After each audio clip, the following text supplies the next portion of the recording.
रहीम dear students, अस्सलाम वालेकुम। आपकी खिदमत में हाजिर हैं वीडियो सोल्यूशन के साथ। पेपर डी कोड डी मेरे हाथ में है, KMU MD-CAT 2025 और वीडियो सोल्यूशन आपको प्रेजेंट किया जा रहा है। फर्स्ट क्वेश्चन है फिजिक्स पोर्शन में, according to Lenz law the direction of induced current in a conductor is such that it opposes the change in magnetic flux. So आपके पास क्वेश्चन नंबर 82 में ऑप्शन ए आता है। क्वेश्चन नंबर 83 में, in a pure capacitance AC circuit the current, pure capacitive circuit है। Capacitive circuit में मैंने आपको फॉर्मूला बताया था आइसमैन का, तो इसमें I करंट को और C कैपेसिटेंस को और E EMF को शो करता है या वोल्टेज को शो करता है। तो यहाँ पे करंट लीड कर रही है वोल्टेज से by 90 degree, so it leads the voltage by 90 degree. It is option B. Okay, then we have in a full wave rectifier using two diodes, the diode D1 and D2 operate. अच्छा, क्योंकि full wave rectifier है और दो diodes हैं तो यहाँ पर आपके diodes alternate switching mode में काम करेंगे। जब एक ऑन होगा तो दूसरा ऑफ होगा, जब दूसरा ऑन होगा तो पहला ऑफ होगा। सो इसमें option B alternate switching mode आता है। अच्छा, 85 में the energy of quantum is given by which equation? It is option B, E is equal to HF. Then in hydrogen spectrum the bracket series lies in, आप लोगों को पढ़ाते हुए मैंने बताया था कि देखें स्पेक्ट्रल फार्मूलाज में सिर्फ यही पूछता है कि कौन सी सीरीज कौन से रीजन में लाई करती है या कहाँ से बिलोंग करती है। तो इंफ्रारेड सीरीज जो है वो, ब्रैकेट सीरीज जो है वो इंफ्रारेड रीजन से बिलोंग करती है। सो it is option C. 87 में, which of the following statement best describe the nature of nuclear decay? It is option A. It is random and spontaneous. तो a boat moves 4 kilometer east then 3 kilometer north. एक boat है जो 4 kilometre east जा रही है और 3 kilometre north जा रही है। एक और बोट है जो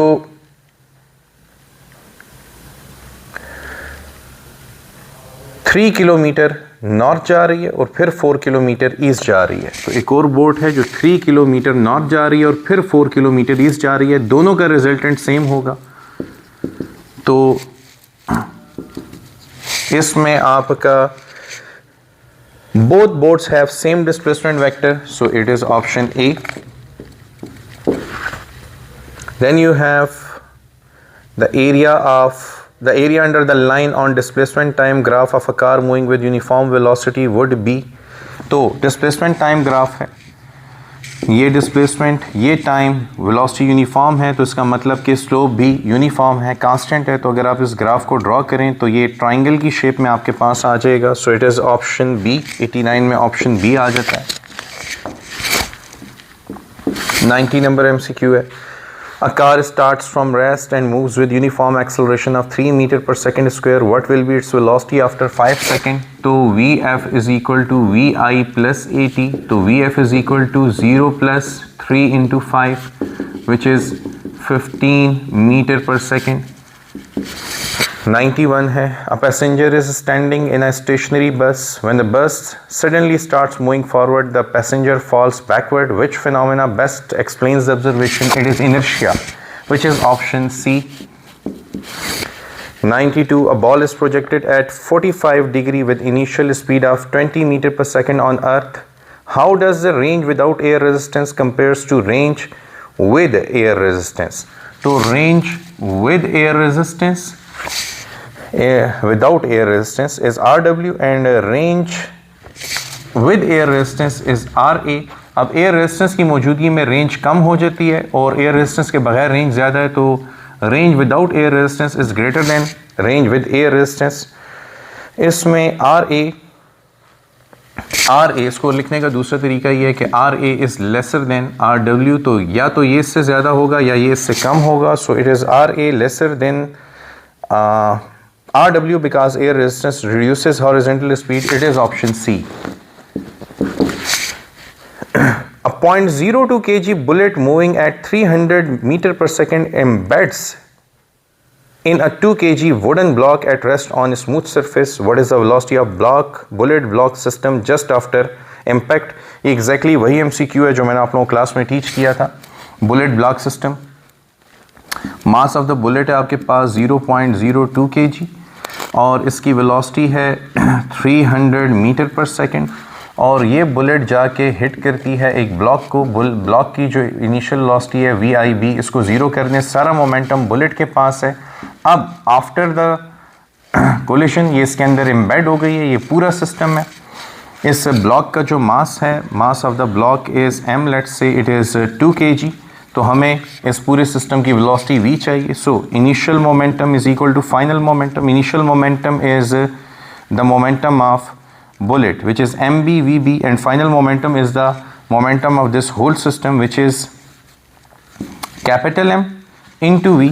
So small mb is 0.02 into 300. इस पॉइंट को ख़त्म करने के लिए इधर 100 लगा दें, ये दोनों इससे कैंसिल हो जाएंगे. 3 into 2 is 6.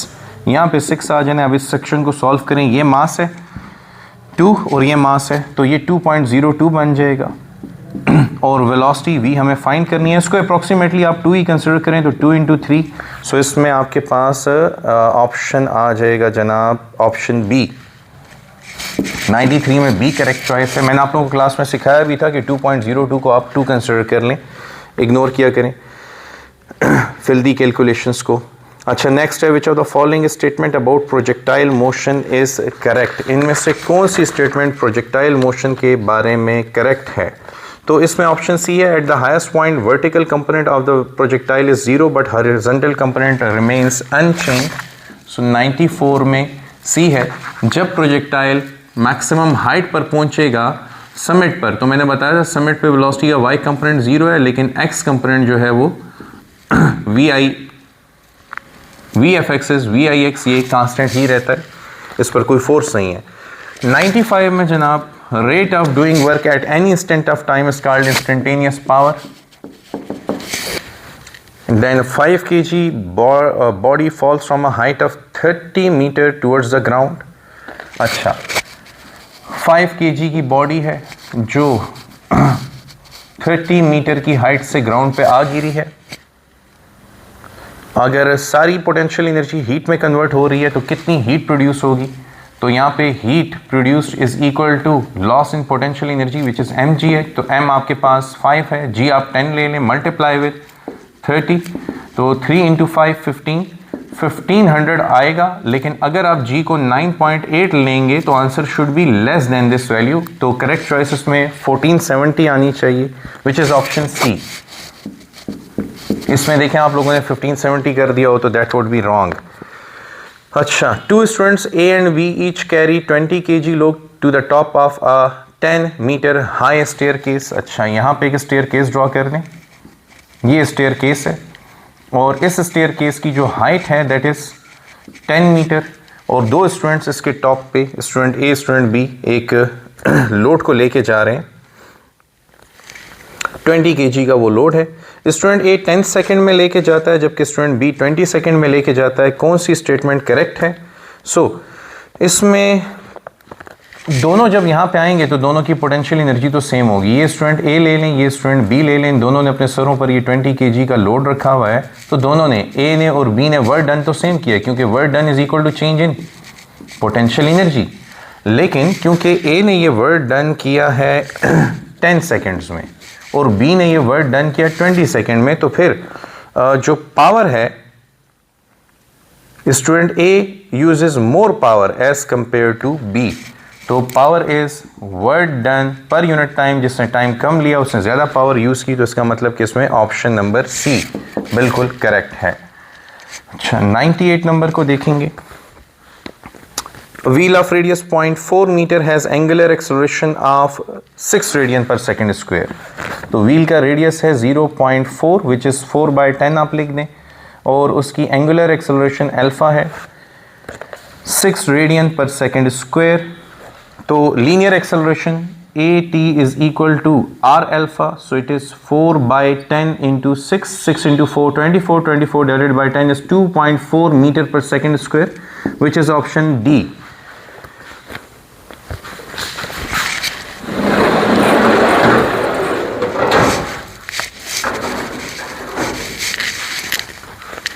Okay, then we have question number 99. If object is moving anti-clockwise along a circular path in a horizontal plane on a page, then direction of angular velocity is, ये फर्ज कीजिए ये plane of the page है, body anti clockwise motion में है, तो आप page पे ड्रॉ करोगे तो आपको यूं नजर आएगा, ठीक है। According to right hand rule इसकी एंगुलर वेलोसिटी की डायरेक्शन अपवर्ड होगी, तो ये ओमेगा आपके पास आ जाता है। So it is perpendicular to plane and pointing out of the page, so इसमें ऑप्शन नंबर सी आ जाएगा। 100 में आ जाते हैं। If a particle moves along a circular path of radius r with angular displacement theta in radians, then arc length s is given by, so it is quite simple, s is equal to r theta, की में theta cross r लिखा है, लेकिन remember theta cross r या r cross theta ये कोई vector नहीं है, यहाँ पे ऐसे कोई सिंबल नहीं लगे हुए, इसलिए आप इसको r क्रॉस थीटा या थीटा क्रॉस r लिख सकते हैं। सो it is option A. 101, A ball of weight Fg, अच्छा बॉल का वेट है Fg, ये रहा वो ball, is falling vertically down through the air, ये बॉल नीचे गिर रहा है, इसका वेट है Fg। If the drag force on it at some instant is Fd, अगर इसके ऊपर ड्रैग फोर्स जो लग रही है वो Fd है, तो what is the net force on the ball, तो नेट फोर्सेस वेट W की वजह से नीचे जा रहा है, ड्रैग फोर्स की वजह से इसके ऊपर अपवर्ड फोर्स लग रही है ड्रैग फोर्स, तो net force is weight minus drag force as always has been, and this is since Fg and this is Fd, so इसमें आपका 101 में ऑप्शन बी करेक्ट है। Then you have most kind of fluid flow are turbulent rather than laminar, that is because of higher velocities, high velocities की वजह से ज़्यादातर fluid flow जो है वो टर्बुलेंट होते हैं। According to equation of continuity when area of cross section of the pipe decrease, देखें इन कंटिन्यूटी के मुताबिक the product A V remains constant, तो जहाँ पे एरिया कम होगा वहाँ पे वेलोसिटी जो है वो ज़्यादा होगी, तो दिस इज ओवर क्वेश्चन 103, इसमें ऑप्शन ए आता है। 103 में option A. Water flows steadily through a pipe that gradually narrows, water एक पाइप से गुजर रहा है जिसका एरिया ऑफ क्रॉस सेक्शन कम होता चला जा रहा है। At wider end the velocity of the water is 1 metre per second, wider end पर वाटर की वेलोसिटी 1 मीटर पर सेकेंड है, यानी यहाँ पर एरिया ज़्यादा है इसीलिए वेलोसिटी कम है, वेलोसिटी कम है तो यहाँ पे प्रेशर ज़्यादा होगा, ठीक है, स्टैटिक प्रेशर यहाँ पे ज़्यादा होगा। अब आगे चलेंगे तो at the narrow end the velocity is 3 metre per second, यहाँ पे वेलोसिटी इंक्रीज हुई है और बढ़ के 3 मीटर पर सेकेंड हो गई है, तो यहाँ पे प्रेशर ड्रॉप हो जाएगा, ठीक है, स्टैटिक प्रेशर यहाँ पे कम होगा। सो इसमें pressure is lower at the narrow end because the velocity is higher, तो यहाँ पे नैरो एंड पे प्रेशर कम है क्योंकि वेलोसिटी ज़्यादा है, so it is option A. 105, what is the necessary condition of wave motion, the medium must be elastic, this is option A as well। 106, a progressive wave is one which carries energy across the medium, it is option B। Speed of sound in air increases at higher temperature and higher humidity levels, temperature बढ़ने से भी V is equal to square root gamma RT upon M, तो अगर temperature बढ़ेगा velocity बढ़ेगी, और मैंने आप लोगों को क्लास में पढ़ाया था कि ह्यूमिडिटी यानी मॉइस्चर लेवल अगर पानी में बढ़ गया, एयर में बढ़ गया, तो speed of sound in liquids is greater then in air, या एयर की रिजल्टेंट डेंसिटी भी कम हो जाती है, इसलिए भी ऐसा होगा, तो इसमें ऑप्शन ए करेक्ट है। 108 में आपके पास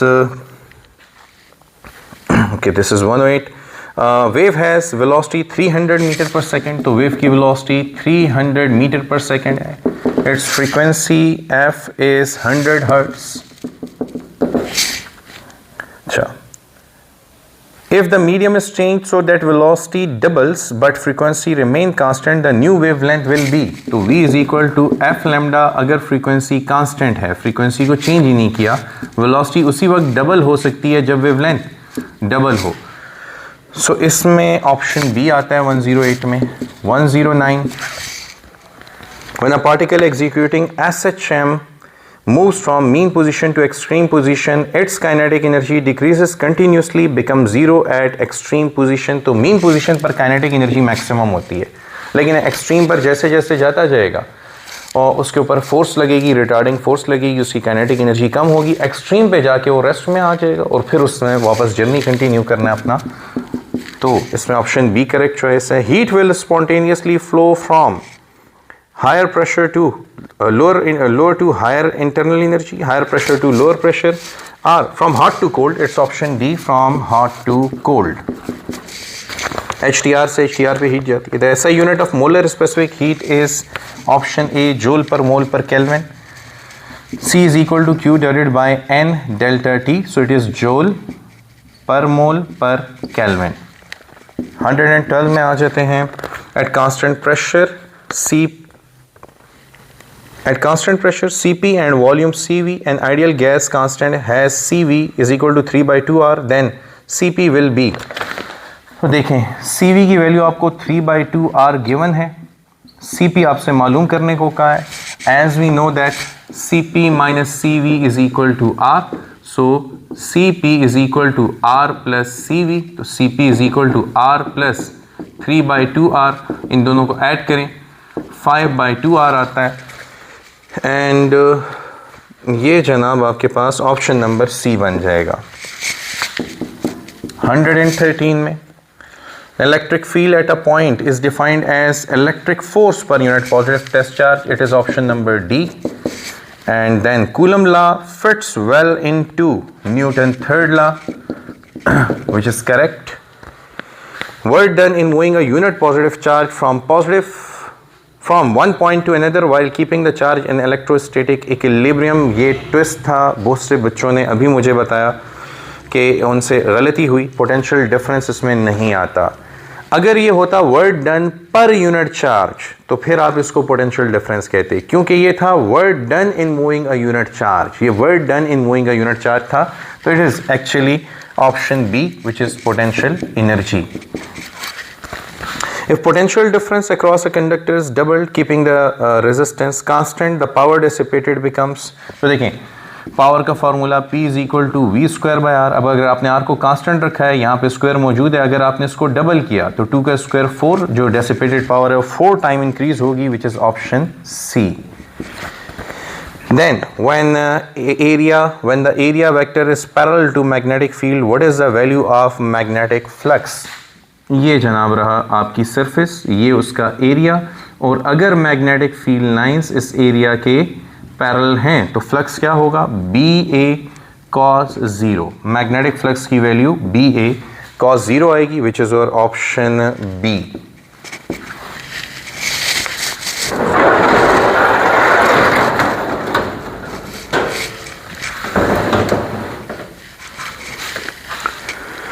Okay, question number. Okay, this is it for your physics portion. Inshallah, stay tuned. We'll be uploading the explanation videos for bio and chemistry in some time. Thank you very much. Wish you all best of luck.